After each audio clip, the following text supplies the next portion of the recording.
안녕하세요. 저는 중학생 아들을 둔 30대 후반의 아줌마입니다. 마흔에도 초혼을 하는 요즘 아직 마흔도 안 된 제게 중학생 아들이 있다는 게 놀라실 수도 있겠다 싶네요. 보통 아들 또래 학부모들은 저보다 10살도 많은 분들이 흔하기에 이 나이에 중학생 아들이 있는 제가 좀 특이한 편이긴 하죠. 제가 대학 졸업하기도 전에 임신하는 바람에 결혼을 일찍 하게 되었거든요. 그때는 저도 어린 나이라서 참 무섭고 걱정도 많았습니다. 아직 세상 물정도 모르는 내가 결혼을 하고 가정을 잘 꾸릴 수 있을지, 아이에게 좋은 엄마가 될 수 있을지 고민이 많았었죠. 저와 남편은 대학 시절 같은 학교에서 선후배로 만난 사이였어요. 남편은 저의 첫사랑이자 첫 남자친구였고, 그 시절 저의 유일한 편이자 제 모든 것이었어요. 겨우 남자 하나를 가지고 그렇게 표현한다는 게 우스울지 모르겠지만 그때 제 사정이 정말 그랬습니다. 중학교 시절 부모님을 잃고 하루아침에 고아가 되면서 그 후로 저는 늘 혼자였거든요. 안타깝게도 부모님이 일찍 돌아가셨던 저는 그 후 친척들에게 맡겨져 자라게 되었고 저의 학창 시절은 외로움과 두려움으로 가득 차 있었어요. 거두신 친척분들께는 감사하지만 그분들이 저를 반기지는 않으셨거든요. 저는 어쩔 수 없이 눈칫밥을 먹으며 자랐고 어린 나이에 그런 생활은 저를 무척 지치게 만들었습니다. 한창 예민하고 감수성 풍부할 나이에 눈치를 보는 것부터 배우며 의지할 것 하나 없이 지내다 보니 저는 늘 불안한 마음으로 이리저리 휘둘리며 자랄 수밖에 없었습니다. 그런 제가 비뚤어지지 않은 게 다행일 정도였죠. 그래도 다행히 부모님을 생각하며 버텼던 저는 학교 공부를 게을리하지 않으며 대학 진학에 성공할 수 있었습니다. 부모님이 남겨두신 얼마 안 되는 재산으로 대학 등록금을 내고 자취를 시작한 저는 또다시 혼자가 되었습니다. 더 이상 눈칫밥 먹지 않아도 되어 좋긴 했지만 아무도 없이 혼자라는 건 정말 두려운 일이었어요. 그나마 같이 밥 먹을 사람도 없다는 게 참 쓸쓸하더라고요. 그래서 저는 늘 정이 고팠던 것 같습니다. 나약한 마음 탓에 누가 저한테 작은 호의라도 보여주면 금세 기댈 수밖에 없었죠. 한창 그럴 시기에 저는 남편을 만나게 되었고 남편은 고아인 제 사정을 안타까워하며 저에게 좋은 남자친구가 되어주었습니다. 선배로서, 오빠로서 저를 다정하게 챙겨주는 그 사람에게 저는 점점 더 의지할 수밖에 없었어요. 그래서 그때 제게는 남편이 전부나 다름이 없었죠. 그렇다고 그렇게 일찍 결혼을 할 생각은 없었습니다. 저도 제 나름의 꿈이 있었고 부모님이 마지막으로 남겨주신 돈으로 공부를 하기에 대학 졸업을 하고 제 몫을 해가며 부모님께 보람이 되고 싶었어요. 그래서 대학 졸업만 하면 곧장 취업해서 제 앞가림을 하려 생각하고 있었죠. 하지만 저는 안타깝게도 대학 졸업장을 따지 못했습니다. 4학년에 올라가 졸업학기만에 남겨두었던 제가 임신을 했다는 것을 알게 되었거든요. 겨우 23살 나이에 임신 사실을 알게 된 저는 걱정을 나누고 상의할 부모님도 없이 너무 두렵고 걱정스러웠습니다. 그런 제가 의지할 곳은 남자친구밖에 없었고 저는 당시 남자친구였던 남편의 의견대로 학교를 그만두고 결혼을 하기로 했습니다. 시어머니께 처음 인사를 드리며 임신 소식을 전했던 날, 저는 차마 저를 어찌하지 못하시고 노려보시는 시어머니를 보게 되었어요. 어쩔 수 없이 결혼을 허락하시면서도 고아인 저를 마음에 안 들어 하신다는 걸 느낄 수밖에 없었습니다. 저라고 반대하는 결혼을 하고 싶었던 건 아니지만 그때 저한테 다른 선택지는 없었어요. 저는 저를 책임지고 행복하게 해주겠다는 남편의 말을 믿을 수밖에 없었고 그렇게 이른 나이에 한 남자의 아내이자 엄마가 되었습니다. 당시 남편은 취업 준비를 하던 백수였고 저는 졸업도 하지 못한 대학생이었기에 그런 저희에게 결혼을 하고 신혼집을 얻을 돈이 있을 리 없었죠. 어차피 배도 불러오니 결혼식은 포기였고 결국 저는 시댁으로 들어가 신혼을 시작하게 되었습니다. 아직 젖살도 빠지지 않은 어린 나이에 저를 반기지도 않는 시댁으로 들어간다는 건 제 발로 지옥불에 뛰어드는 것과 마찬가지였지만 저는 남편을 믿으며 결혼 생활을 시작할 수밖에 없었습니다. 눈칫밥을 하도 먹어서 남의 집 살이는 지긋지긋하다 싶었는데 제 팔자가 그런지 결국 그렇게 되었네요. 그렇게 시댁살이를 시작하게 되었지만 역시 시어머니는 저를 참 싫어하셨습니다. 어머니는 제가 의탁할 곳 없는 고아라는 것을 엄청난 흠으로 여기시며 친정이 없으니 도망갈 곳도 없는 저를 만만히 보시고 참 많이도 괴롭히셨습니다. 남편과 제가 서로 좋아서 연애를 했는데도 시어머니는 제가 순진한 남편을 꼬신 거라며 제 탓만 하셨었죠. 너만 아니었으면 우리 아들은 훨씬 좋은 여자 만나서 결혼할 수 있었어요. 이래서 부모 없는 것들은 상정도 하면 안 되는데 말이야. 배운 게 없으니 기집애가 몸이나 함부로 굴리고 남의 인생 망치지. 그런 말을 들을 때마다 너무 상처가 되었지만 제가 실수를 한 게 사실이기에 저는 반박을 할 수 없었습니다. 그러게 내가 좀 더 조심을 했더라면 좋았을 텐데 싶은 생각을 저 역시도 했었으니까요. 그렇게 괴롭히시는 시어머니 때문에 저는 임신기간 동안에도 제대로 쉴 수 없었습니다. 어렵게 취직한 남편이 돈 벌러 나가 있는 동안 저는 그런 남편보다 더 힘들게 집안일을 해야 했으니까요. 우리 아들은 너 먹여 살린다고 밖에 나가서 고생하는데 네가 마음 편히 놓으면 되겠어? 네 바깥이라도 해야 하니까 앞으로 우리 집 살리면 네가 다 해라. 제가 시댁에 들어간 후로 시어머니는 당연하게도 저한테 모든 살림을 시키셨고 저는 시댁에 얹혀 산다는 죄로 그런 시집살이들을 당연스럽게 받아들여야 했습니다. 점점 불러오는 배로는 혼자 자리에서 일어서는 것도 힘든데 그 몸으로 눈 떠서부터 잠들 때까지 집안일을 해야 했으니 어떻게 힘이 안 들겠어요? 심지어 제대로 살림이라고 배워본 적 없던 저였으니 말입니다. 살림이라고는 남의 집 얹혀 지내며 눈치껏 설거지하고 청소하거나 혼자 자취하며 지내기 전부였던 제가 시어머니와 시누이까지 4인 가족의 살림을 하기는 버거운 일이었습니다. 청소 빨래는 어떻게 하겠는데 그놈의 음식이 참 손에 익지 않더라고요. 저도 혼자 살면서 사 먹어보기만 했으니 제가 뭘 하겠나요. 겨우 나물이나 무칠 줄 아는 제게 시어머니는 김장을 시키시는 분이었습니다. 너는 이런 것도 할 줄 모르고 뭐 했어? 아무리 가르쳐줄 부모가 없었다고 해도 애가 눈치껏 할 줄 알아야지. 배워먹은 것도 없는 게 눈치코치도 없으니 이거 어디다 쓸 거야? 아이고 우리 아들은 이런 모질이가 뭐가 좋다고 데리고 다녔을까?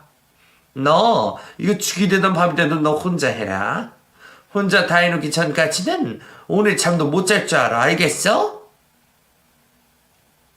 그렇게 매일 욕먹고 혼나가면서 배우다 보니 어쩔 수 없이 음식이 빨리 늘긴 했네요. 남들은 몇 년 동안 요리학원 다녀도 못한다는 요리를 저는 단기간에 다 배워야 했거든요. 그마저도 시어머니가 가르쳐 주시는 게 아니라서 저 혼자 책 보고 인터넷 뒤져보며 배웠었죠. 시어머니가 가르쳐 주신다고 해도 구박밖에 안 하실 테니 저는 차라리 그 편이 나았습니다. 그래도 하다 보니 제가 요리에 재능이 있었는지 생각보다 손맛이 괜찮았어요. 늘 저더러 손도 느리고 둔하다고 구박만 하시던 시어머니도 제 요리 가지고는 타박을 안 하셨으니까요. 군뱅이도 구르는 재주가 있다 그러더니? 네가 그래도 할 줄 아는 게 있긴 있구나. 음식은 꽤 하네. 처음에 집 와서는 김치도 담글 줄 모르고 뭐 하나 제대로 하는 법이 없더니. 거 봐라. 너도 하니까 다 되잖아. 이러니 내가 너를 혼 안 낼 수가 있니? 앞으로 요리는 네가 다 도맡아서 하면 되겠다. 그 말이 칭찬은 아니시겠지만 그래도 제가 뭐 하나는 인정받았다는 생각에 저는 기뻤습니다. 이제 시작이겠지만 이러다 보면 시어머니도 언젠가는 저를 인정하시고 예뻐해 주실 날이 오지 않을까 기대했거든요. 하지만 그런 날은 결코 오지 못했습니다. 제가 아들을 낳자 어머니는 무척 좋아하셨습니다. 워낙 장남 아끼시던 분이라 손자가 생기던 게 기쁘던 것 같아요. 저는 그래서 어머니가 손자 낳느라 고생했다고 저를 격려라도 해주실까 싶었습니다. 하지만 제가 누워있는 꼴을 두고 보지 못하시는 시어머니 때문에 저는 산후조리도 제대로 할 수 없었어요. 아들 낳았다고 갑자기 팔자라도 필 줄 알았냐? 내 아들 인생 망치는 뭘 잘했다고 조리를 해. 나 때는 아들 낳고도 다음날 나가서 일을 했어. 너는 나보다 더 젊으니 훨씬 낫겠네.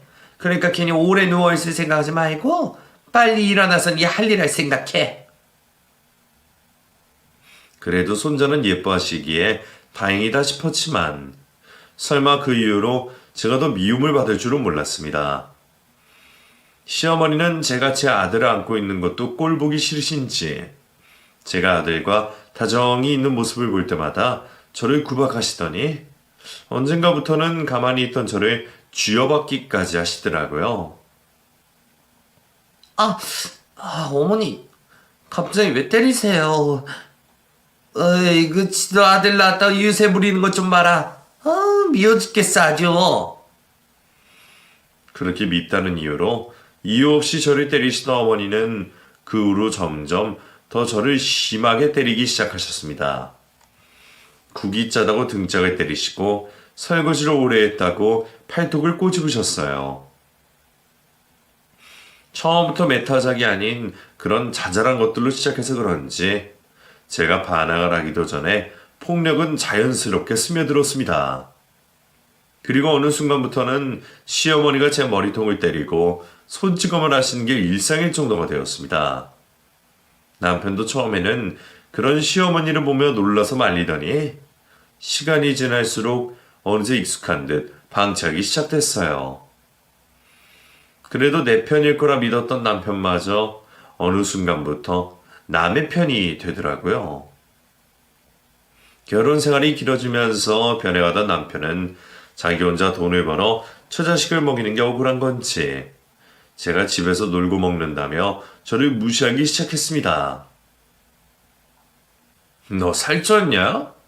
아주 혼자 팔자 좋아 보인다. 집에서 놀고 먹기나 하니 살이나 찌지. 이러니까 네가 엄마한테 욕을 먹는 거야. 대체 네가 집에서 뭘 하는 게 있기나 해? 나도 집에서 하는 거 많아. 맨날 살림하고 밥하는 거 쉬운 줄 알아? 나도 하루 종일 바쁘다고. 야, 네가 몰라서 그러나 본데. 밖에 나가봐. 밖에서 일하는 여자들도 집에서 애 키우고 살림하고 다 해. 근데 너는 돈 벌어다 주는 내 덕에 집에서 살림만 하는데 그게 하는 게 많은 거냐? 아주 요리 좀 한다고 유세를 부리지, 어? 너는 편히 사는 거 감사하게 생각해야 해. 그러니까 불평하지 말고 엄마한테 더 잘하란 말이야. 저도 아이 키워놓고 나가서 일을 하고 싶었어요. 손자 아끼시는 시어머니가 대신 아들을 봐주시면 저도 나가서 아르바이트라도 해서 돈벌이를 하고 싶었죠. 그런데 시어머니는 제가 손자 육아에 소홀한 게 싫으셨는지 아니면 아들 내조를 안 할까 걱정이셨는지 무슨 이유에선지 몰라도 저를 나가지 못하게 하셨습니다. 네가 나가서 벌어야 뭘 얼마나 번다고. 그럴 생각할 시간에 집안일이나 잘하고 애나 잘 키워라. 네가 집에서 잘해야 남편이 마음 편히 바깥 일을 하지. 괜히 돈 번다고 나래다가 네 남편 아끼를 망치지 말고 너는 집에서 하던 일이나 잘해. 그리고 시어머니는 그런 저를 시댁식모 취급하며 일을 시키셨습니다. 친정이 없어서 만만하신지 늘 매타작을 하시면서 말이죠. 저는 매일 욕을 먹고 매를 맞으면서 온갖 집안일을 다 해야 했습니다. 매일 살림하면서 남편의 아들 챙기는 것도 버거운데 그 와중에 시누이네 반찬까지 해줘야 했거든요. 그나마 제 손맛이 괜찮다는 이유로 저는 그렇게 살았습니다. 일주일에 한 번씩 반찬에 김장에 명절과 제사 음식은 당연하고 심지어 매년 식구들 생일상도 제가 차려야 했습니다. 신우가 결혼한 뒤로는 신우 남편 생일까지 제가 차려야 했죠. 제 생일상도 제 몫이었습니다. 제 생일은 9일일 뿐 결국 시댁 식구들이 모이기 위한 잔칫날에 불과했지만 그래도 내 생일날 모인 이후로 거칠의 인사 정도는 들을 수 있었기에 저는 그마저도 감사했습니다. 천혜고아라 내 생일도 축가받지 못할 제가 식구들과 둘러앉아 밥 한 끼라도 같이 먹을 수 있는 게 얼마나 감사한 일이겠어요. 물론 남편과 아들의 저희 세 식구만 있다면 제일 좋겠지만 마누라 무시하며 무심한 남편이 제 생일을 기억할 리도 없죠. 그래서 저는 그나마 어머니 덕에 제 생일이라도 챙길 수 있었던 거라 생각했어요. 하지만 허울뿐인 생일인지라 제 생일에는 늘 제가 좋아하는 음식이 아닌 잔치 음식들이 올라가곤 했습니다. 저는 별로 좋아하지 않는 잡채며 양장피에 구절간까지 시어머니가 제 생일마다 요청하시는 음식들이 늘 있었거든요. 저는 그냥 소박한 입맛이라 국만 올려도 잘 먹는데 어머니는 다른 식구들이 좋아하는 음식들을 차려야 한다고 하시니 제가 제 생일에 제일 고생일 수밖에 없었습니다.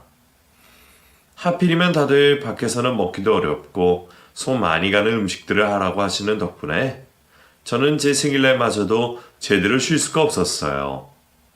그래도 그날은 저도 유난히 먹고 싶은 음식이 있었습니다.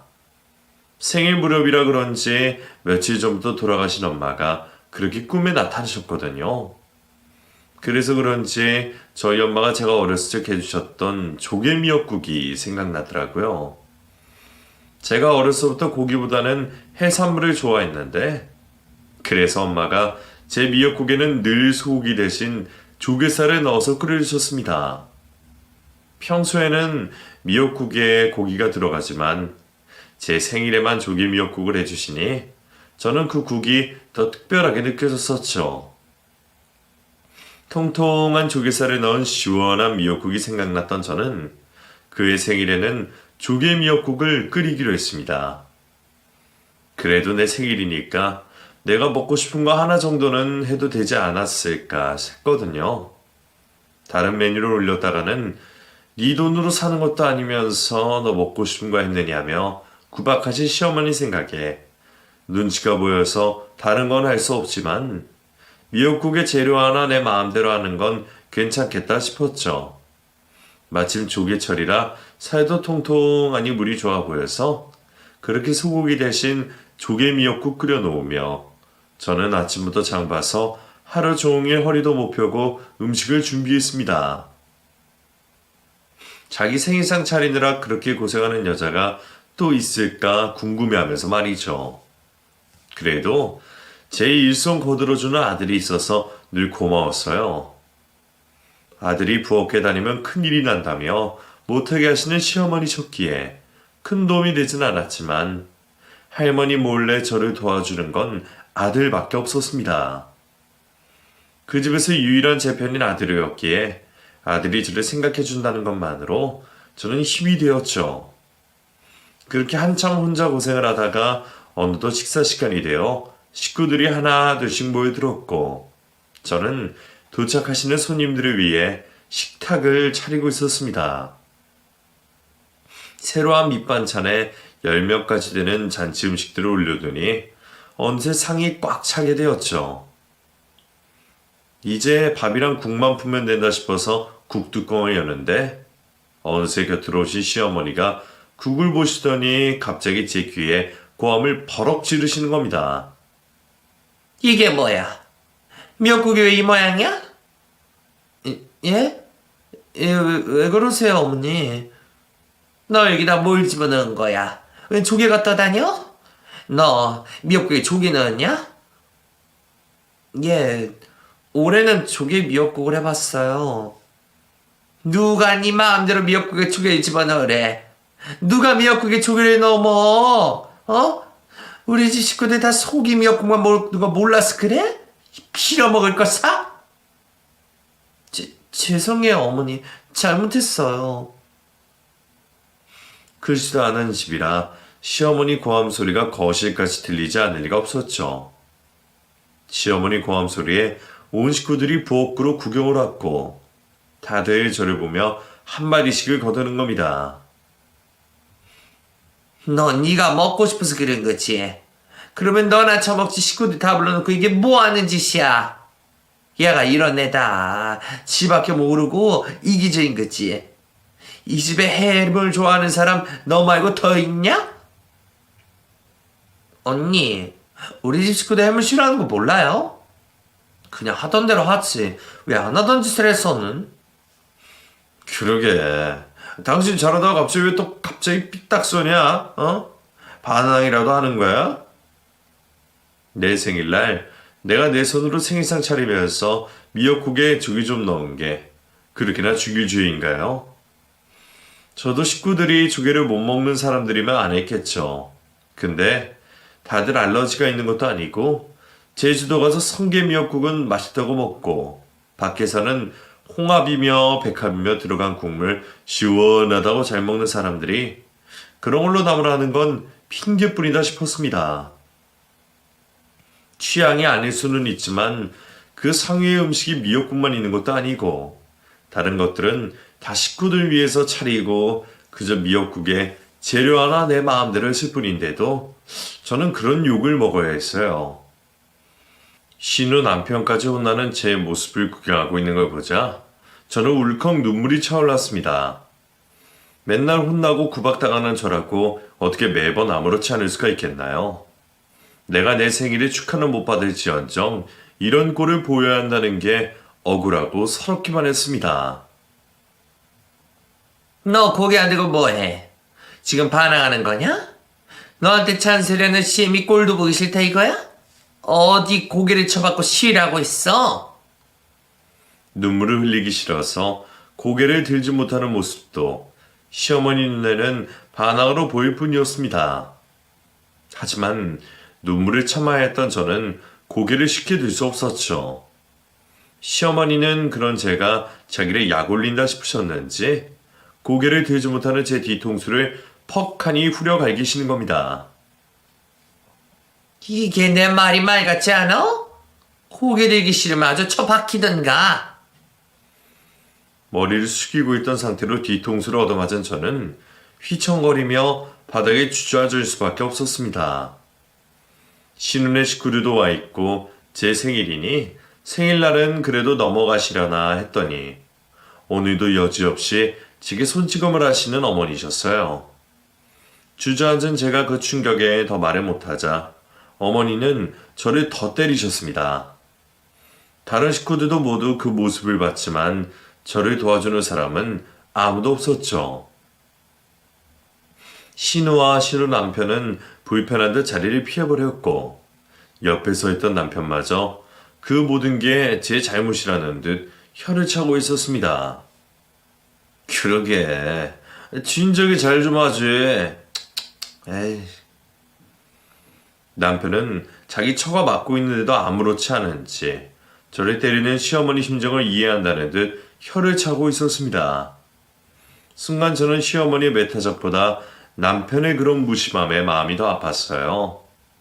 내가 이 사람들에게 가족이나 되는 건지 생일조차 축하받지 못하고 사람으로서 존중받지 못하는 내 삶이 무슨 의미가 있나 싶더라고요. 정말 아들만 없었으면 죽어버렸겠다 싶은 심정이 드는 그 순간 아들이 달려왔습니다. 다른 가족들이 저를 외면하는 와중에도 저를 걱정하던 유일한 제 편인 아들이 자기 할머니를 저를 때리는 걸 두고 보지 못하겠는지 기어이 할머니를 말리러 왔더라고요. 할머니, 그만하세요. 엄마 때리지 마세요. 너는 가만히 있어. 네 엄마는 맞아야 정신 차리니까. 네 엄마한테는 내가 약이야. 하지만 시어머니는 귀여운 손자의 만류에도 저를 때리기를 멈추지 않으셨습니다. 아들은 할머니를 멈추려 했었지만 소용없었어요. 때리지 마. 우리 엄마 때리지 말라고. 그리고 그 순간 소리 지르던 아들은 주먹을 꽉 쥔 채 시모의 얼굴을 가격했습니다. 그 모습에 저는 물론이고 지켜보던 남편과 다른 식구들까지 모두 놀라서 굳어버릴 수밖에 없었죠. 이게 무슨 일인지 제가 정신을 차리기까지는 그리 오랜 시간이 걸리지 않았습니다. 손자에게 얼굴을 맞은 시모가 코피를 흘리며 제 옆으로 주저앉아 버렸거든요. 놀란 제가 데려 일어나서 뒷걸음질을 쳐야 했죠. 순하디 순한 내 아들이 누구를 때렸다는 게 도저히 믿기지 않았던 저는 화가 나서 시모에게 더 달려들려고 하는 아들을 붙잡았습니다. 자녀가 안 돼. 그러지 마. 엄마 괜찮아. 뭐가 괜찮아?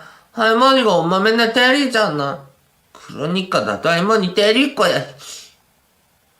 아이는 제가 말리는데도 흥분을 가라앉히지 못하고 있었고 얻어맞은 시모는 주저앉아 얼굴을 부여잡고 있었습니다.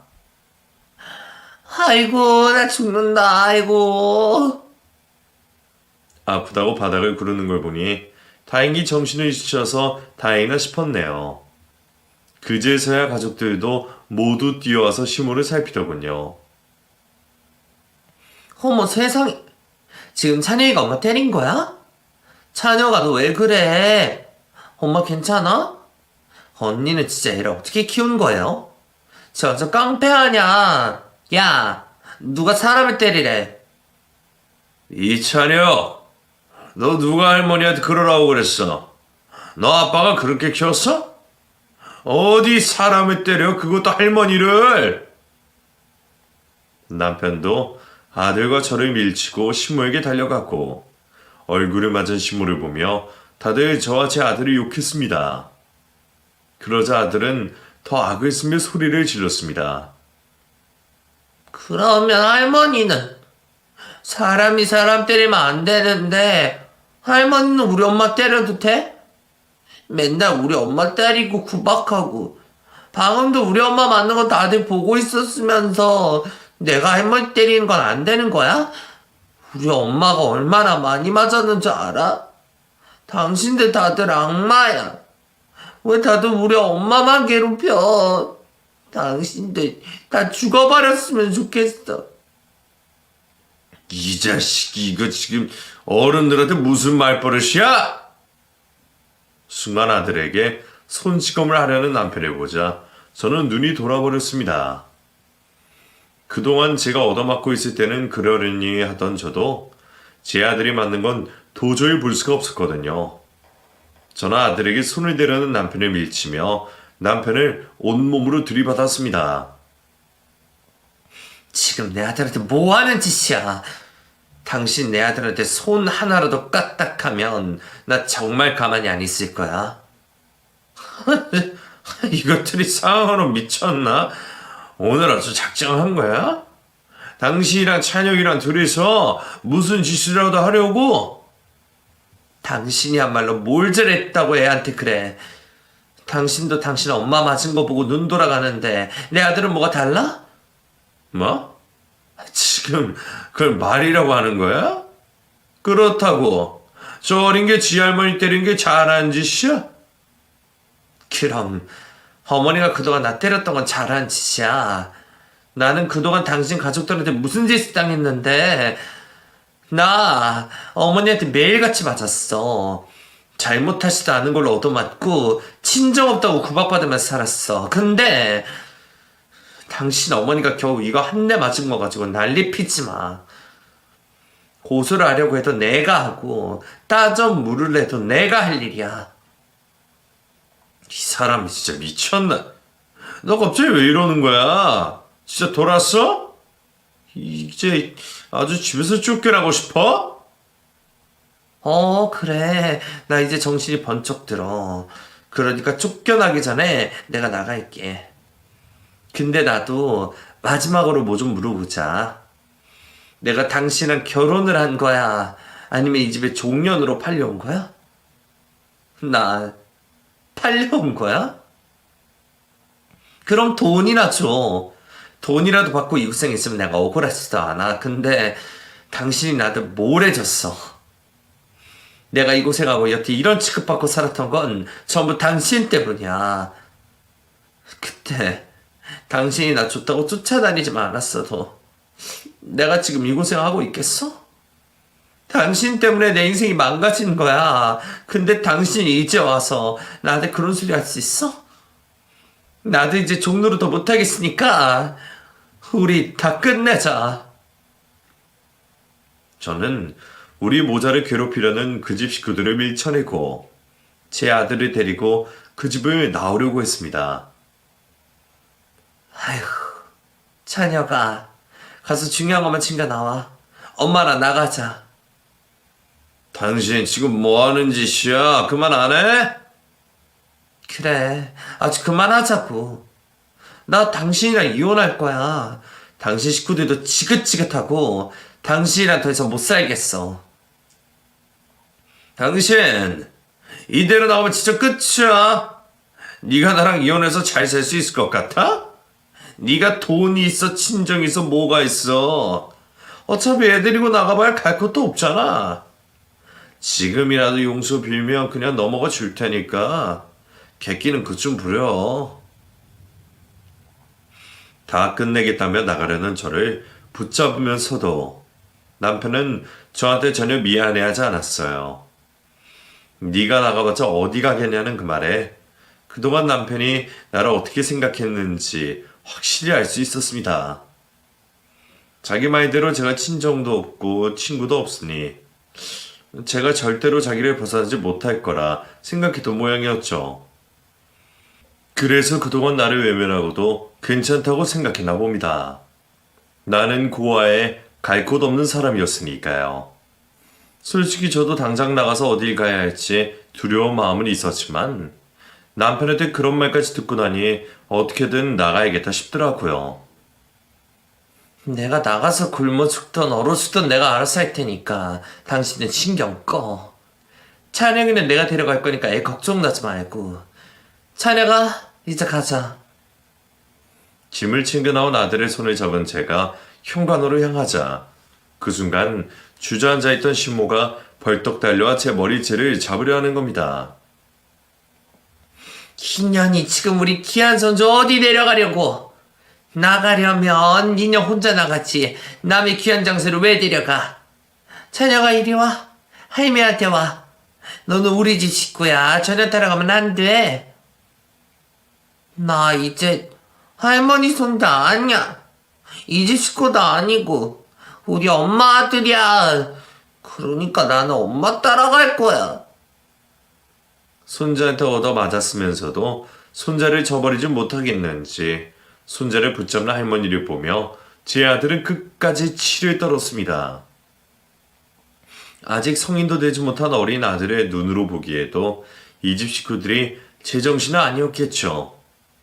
아들은 자기를 붙잡는 시모의 손을 떨쳐내며 먼저 신발을 챙겨 신었습니다. 그러자 시모는 타겟을 바꿔 저를 붙잡고 느려지려 했지만 이번에는 제가 가만히 있지 않았죠. 저는 더러운 시모의 손을 쳐내며 그대로 밀어버렸고 제게 밀쳐진 시모는 바닥으로 쓰러졌습니다. 다시 한번 내 몸에 손대면 당신 그 손모가지도 가만히 안 둘 거야. 그리고 저는 도망치듯 아들의 손을 붙잡고 그 집을 나왔습니다. 뒤에서 누가 쫓아나올까 싶어서 나가자마자 택시를 잡아타고 동네를 벗어나야 했어요. 목적지도 없이 무작정 택시를 타면서도 저는 심장이 떨려 혼이 났습니다. 무려 10여 년을 그 집 문턱을 벗어나지 못해서 그런 꼴을 당했었던 제가 이제야 그 집에서 벗어날 수 있었네요.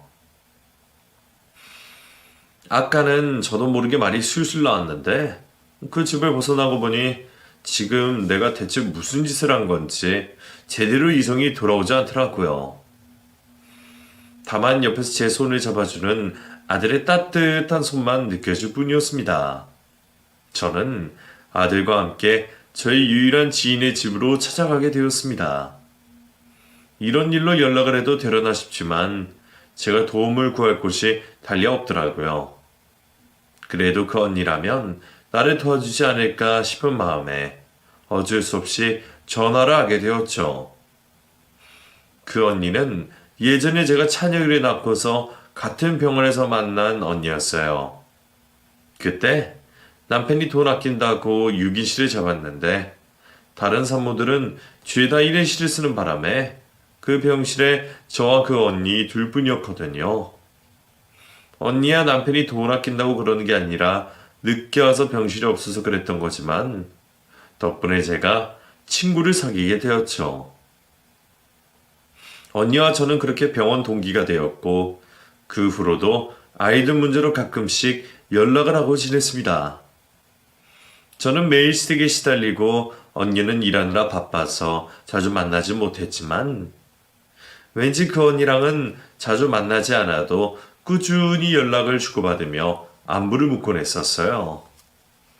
제가 시댁을 도망쳐 나왔던 그날도 아들을 빼고 저한테 유일하게 생일 축하 인사를 해주었던 사람이 그 언니였습니다. 사실 언니도 제 시댁 사정을 대충은 알기에 그 전부터 이혼 얘기를 했었거든요. 어쩌면 그래서 제가 집을 뛰어나왔다고 하면 언니가 도와주지 않을까 싶었어요. 다행히 언니는 갑작스럽게 찾아온 저를 흔쾌히 반겨줬습니다. 세상에 진이야. 갑자기 이게 무슨 일이야? 어머, 찬영이도 왔구나? 춥겠다. 얼른 들어와. 언니, 나 집 나왔어. 남편이랑 이혼하려고. 지난 몇 년 동안 저희 시댁과 남편 이야기를 들으며 이혼하라고 노래를 부르던 언니도 제가 설마 제 생일날 이혼을 결심하게 될 줄은 몰랐을 겁니다. 그래서 많이 놀라 보이던 언니는 그럼에도 저를 정말 따뜻하게 받아주셨어요. 몇 번 와보지 못했던 언니 집은 마치 친언니가 있었더라면 이랬을까 싶을 정도로 친정집에 온 것처럼 따뜻했습니다. 언니는 저 아들이 진정할 수 있도록 기다려준 뒤 제게 상황을 물었습니다. 제가 언니의 얘기를 나누는 동안 저희 아들은 동갑 친구인 언니 아들과 방에 들어가 있었죠.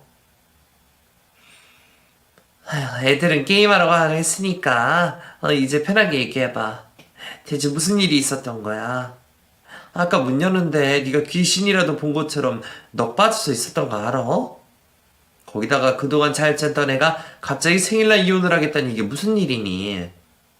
오늘 식구들이랑 다 같이 생일밥 먹는다고 했잖아. 지금 저 한 장 밥 맛있게 먹고 잘 있겠다 싶었더니 설마 집에서 무슨 일이라도 있었던 거야? 어렵게 찾아왔으면서도 순간 말을 꺼내기가 쉽지 않았습니다. 제가 그동안 언니에게 한풀이 하듯이 시댁 얘기를 몇 번 한 적은 있었지만 그건 그냥 시어머니가 저를 고아라고 구박하고 남편이 직위 무시만 하는 것과 제가 돈 때문에 걱정한다는 것을 말씀드렸죠. 제가 시모에게 매일 얻어맞고 사랑고시도 못 받는다는 건 말하지 못했었어요. 저도 그 와중에 창피한 게 있기는 있었는지 다른 시댁 식구들 생일상까지 차리고 내 생일날마저 내가 차리면서도 생일 미역국에 조기 넣었다고 얻어맞고 산다는 소리는 차마 제 입으로 할 수가 없었거든요. 그래서 그런 얘기를 언니에게 처음 했던 저는 한참 동안 그 눈물을 삼킨 뒤에야 조금씩 제 사연을 전할 수 있었습니다. 제가 그동안 시모에게 시집살이를 넘어 인격 모독을 당하며 별것 아닌 일로 맞으며 살았던 이야기를 듣게 된 언니는 충격의 말을 잊지 못했어요. 저도 그동안 매일 당하다 보니 그냥 일상이라 별것 아닌 것처럼 느꼈던 것 같은데 막상 저도 제 입으로 얘기를 꺼내보니 내가 참 험한 꼴을 당했다는 걸 뒤늦게서야 깨닫게 되었습니다. 남들이 듣기에는 놀랄 만한 일이 저한테는 너무 익숙한 일상이었다는 게 또 다른 충격이었죠. 너 바보야? 그런 걸 왜 참고만 있었어? 그런 일 있으면 진작 뛰쳐나왔어야지. 언니도 알잖아. 나 친척도 없고 갈 곳 없는 거. 대학 졸업도 못하고 남편 만나서 찬혁이 낳고 돈도 뭣도 없는 내가 이혼 결심이 어떻게 쉬워. 솔직히 오늘 찬혁이가 자기 할머니한테 그러지 않았더라면 나 오늘도 참았을 거야. 사람이 웃긴 게 그런 일을 계속 당하다 보면 익숙해지나 봐. 나 방금 언니한테 말하기 전까지는 내가 당한 일이 그렇게 특별한가 싶기까지 했었다? 근데 놀라는 언니 표정 보니까 내가 그동안 많이 참기는 했나 보나 싶네. 아유, 이 답답아 순딩아. 누가 고아라고 그렇게 당하고만 살아. 남들 같았으면 진작 이혼하고 갈라섰어. 그리고 네가 왜 도움받을 곳이 없어? 오늘 나한테 도와달라고 찾아온 거 아니야? 우리가 피나는 자매는 아니지만 십수년 알고 지냈어. 내가 너한테 그 정도 도움도 못 줄 거라 생각했어? 그래도 너보다 찬영이가 낫다. 너는 바보같이 당하고만 살았는데 찬혁이 쟤는 이제 좀 컸다고 자기 엄마 지킬지도 않아. 네가 그래도 자식 하나는 잘 키웠어. 응? 원래 옛말에 남편 복 지질이 없어도 자식 복 있으면 다 산다 그랬어. 그러니까 너도 찬혁이만 있으면 잘 살 수 있어. 그 말이 저한테는 참 위로가 되었습니다. 그동안 내가 남편과 이혼을 하면 아들이 더 힘들 거라 생각해서 이혼 생각을 못 했는데, 그러고 참고 사는 게 오히려 아들에게 못할 짓이란 말이 제가 이혼을 결정하는데 힘이 되더라고요. 남편 없이도 아들 덕에 산다는 게 맞는 말이다 싶었죠. 언니는 자기가 무슨 일이 있어도 저와 찬혁이를 도와주겠다며 이번에야말로 꼭 이혼을 하라고 해주었습니다. 저 말에 저는 기필코 남편과 이혼을 하고 포기했던 제 삶과 행복을 되찾기로 결심했죠. 찬혁아, 엄마 아빠랑 이혼할 거야. 그럼 너 엄마랑 같이 살 거야? 당연하지. 그러려고 같이 집 나온 거 아니야? 나는 엄마가 어디 가든 따라갈 거야. 근데 그러면 앞으로 힘들어질 수 있어. 엄마 일자리 구하려면 오래 걸릴지도 모르고 남의 집에서 눈칫밥 먹으면서 살아야 할지도 몰라. 엄마가 어릴 적에 그렇게 살아봐서 그게 얼마나 힘든지 알거든. 그래서 찬혁이한테는 그런 일 안 만들어주고 싶었는데 엄마가 아빠랑 이혼하면 얼마나 더 힘들어질지 몰라. 그래도 괜찮아? 그런 건 다 괜찮아. 밥 못 먹고 돈 없는 거보다 엄마가 힘든 게 더 싫어. 그러니까 이혼해, 엄마. 저는 훌쩍 자라서 제 편이 되어준 아들에게 너무나 고마웠습니다. 어느새 이렇게 커서 나를 위로해 주는 건지 늘 어린애 같기만 하던 아들이 이제는 저보다 어른처럼 든든해 보이더라고요. 아들까지 그런 말을 해주니 저도 더 이상 핑계를 댈 수는 없었죠. 고생을 감수하더라도 이혼을 하라는 아들의 말처럼 저는 무슨 일이 있어도 남편과 제대로 이혼을 하기로 했습니다. 위자료나 재산 분할을 받겠다고 소송을 할 생각은 아니었습니다. 그동안 그 집 종년 노릇하면서 고생한 건 아깝지만 그 집에서 돈 한 푼 못 받더라도 내 아들 양육권만 있으면 저는 상관없었습니다. 저는 저희 모자를 도와주겠다는 언니의 도움으로 곧장 이혼 전문 변호사를 만나게 되었습니다. 갈 것도 없고 돈 한 푼 없는 제가 변호사를 만난다는 건 분에 넘치는 일이었지만 다행히 저같이 어려운 사람들을 도와주시는 분들이 계시더라고요. 상담은 100% 무료로 진행되고요. 수임료는 재판 끝나면 주셔도 되니까 걱정하지 마세요. 그러기 위해서라도 저희 꼭 이겨야겠죠? 힘들겠지만 어머니가 많이 노력하고 버텨주셔야 돼요. 이런 싸움은 지치지 않는 것만으로도 반은 이기는 거거든요. 그럼 저희 자녀기를 위해서라도 열심히 해봅시다. 그 변호사는 저처럼 어려운 위기에 처한 엄마들을 도와주시는 분들이었습니다. 국선 변호사를 오래 하셨고 지금도 무료 법률 상담을 하고 계신다 하더라고요. 수임료도 다른 변호사들에 비해 무척 싸고 심지어 상담비는 무료였어요. 그동안에는 돈 걱정에 변호사 알아볼 생각을 하지도 못했었는데 그런 좋은 분을 만나게 되어 얼마나 다행이었는지 모르겠습니다. 부모님 돌아가시고 세상이 나를 버렸다 생각했는데 아직은 세상이 저를 버리지 않았구나 안심이 되더라고요. 덕분에 저는 변호사님의 도움으로 남편과 이혼 소송을 진행할 수 있었습니다. 그 집에서는 제가 정말 소송까지 할 줄은 몰랐던 건지 무척이나 당황을 하더라고요. 당신 진짜 왜 그래? 그 정도 했으면 됐으니까 이제 그만하고 들어와. 어머니도 별 문제 없으시고 당신이 찬혁이 데리고 들어오면 다 용서해 주시기로 하셨어. 어머니랑 영애가 당신 고소하겠다는 거 내 겨우 알렸으니까 이제 들어와. 이혼 소송 이런 것도 나 진짜 황당하긴 하지만 이만하면 나도 넘어가 줄게. 그냥 나 당신한테 봐달라고 한 적 없어. 고소하려면 하라고 해. 나도 진단서 다 받아놨고 맞고서 하면 그만이야. 내가 이제 와서 그런 게 무섭겠어? 당신 끝까지 해보겠다 이거야? 당신 엄마 맞아? 찬혁이 생각을 안 해? 애를 생각해서라도 이혼 안 되는 거지. 우리 둘이 잘 해결하면 되는 거지. 왜 죄 없는 애까지 끌어들여? 우리 찬혁이 아직 어른 되려면 한참 멀었어. 아직 내가 필요한 나이라고. 거기다가 당신이 무슨 수로 혼자 애를 키우려고 그래?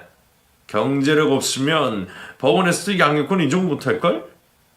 그때까지 괜히 양육권 뺏기고 후회하지 말고 내가 받아주던 거 할 때 적당히 해. 그래. 법원에서 뭐라고 할지 나도 참 궁금하네. 그러니까 당신도 나한테 말하지 말고 변호사나 구해. 법정에서 볼 때까지 연락하지 말고.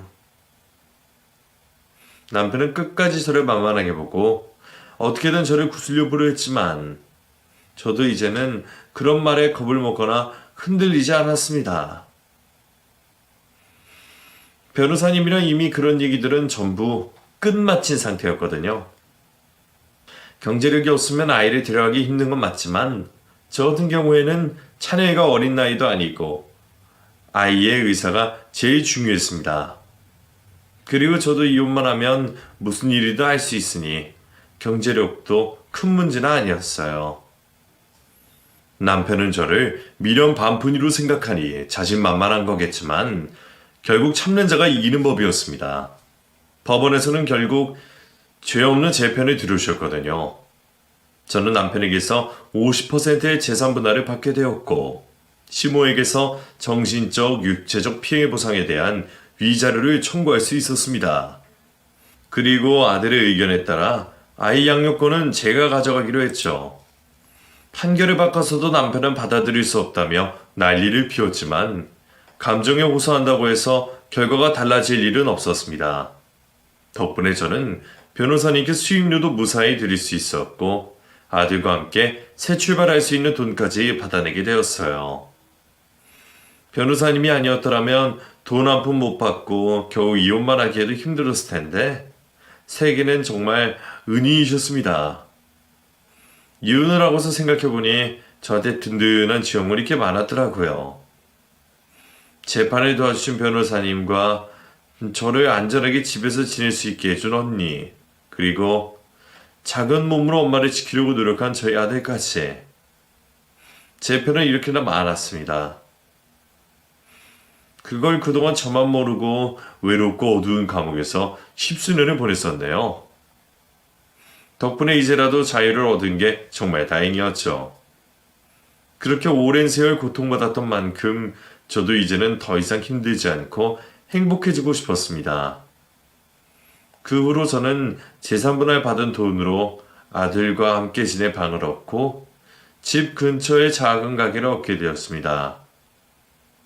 제가 무슨 일을 할 수 있을지 곰곰이 생각해봤는데 아무래도 제가 제일 잘하는 일이 딱 하나밖에 없더라고요.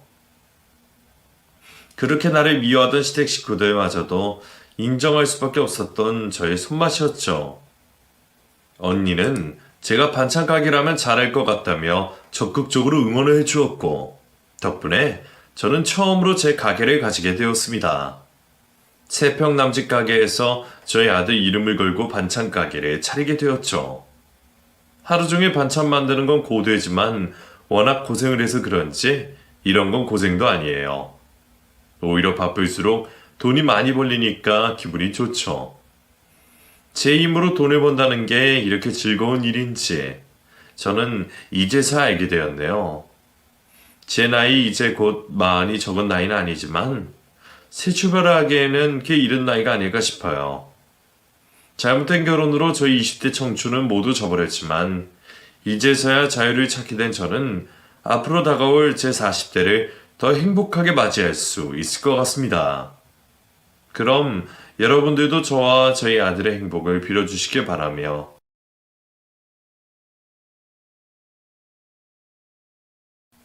감사합니다.